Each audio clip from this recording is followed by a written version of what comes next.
Japan में एक बार फिर भूकंप के झटके महसूस किए गए हैं। भूकंप की तीव्रता इतनी ज्यादा थी कि लोगों में दहशत का माहौल छाया हुआ है और लोगों को वो 2011 का मंजर याद आ गया। दरअसल जापान के पश्चिमी क्षेत्र में 7.5 तीव्रता के भूकंप के झटके महसूस किए गए। भूकंप के झटके महसूस किए जाने के तुरंत बाद जापानी सरकार ने सुनामी की चेतावनी दे दी। बीबीसी की रिपोर्ट के अनुसार पिछले 3 घंटों में मध्य जापान में 30 से अधिक भूकंप के झटके महसूस किए गए हैं, जिसकी तीव्रता 3.6 से लेकर 7.6 तक रही है। इसके पहले भी जापान में भूकंप के दिल दहला देने वाले झटके आए हैं। ऐसे में आपके मन में ये सवाल जरूर उठ रहा होगा कि आखिर जापान में बार बार भूकंप क्यों आता है। नमस्कार, मैं हूं अदिति ओझा और आप देख रहे हैं खबर फास्ट का डिजिटल प्लेटफॉर्म। दरअसल भूकंप के लिहाज से जापान बेहद संवेदनशील क्षेत्र है।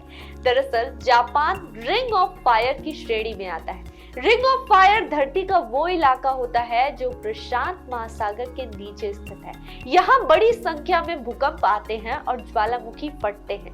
रिंग ऑफ फायर में कई ऐसे टेक्टोनिक प्लेट्स भी होती हैं जो भूकंप के लिए जिम्मेदार होती हैं। जब ये प्लेट्स आपस में टकराती हैं तो भूकंप के साथ सुनामी आती है।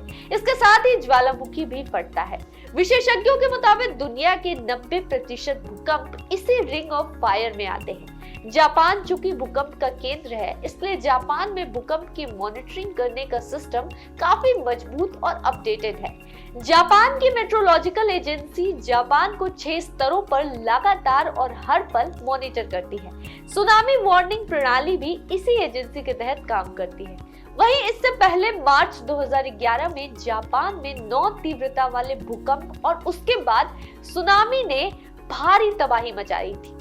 उस दौरान बड़े स्तर पर जान माल का नुकसान हुआ था। भूकंप में 15,000 से ज्यादा लोगों की मौत हो गई थी और 6,000 से ज्यादा लोग घायल हो गए थे, जबकि 3,000 से ज्यादा लोग लापता हो गए थे। साल 2011 में समुद्र में 9 की तीव्रता के भीषण भूकंप की वजह से जबरदस्त लहरें उठी थी, जिसने स्कूलों सहित समूचे इलाके को लील लिया था। अभी के लिए बस इतना ही। फिर हाजिर होंगे कुछ और देश दुनिया की बड़ी खबरों के साथ।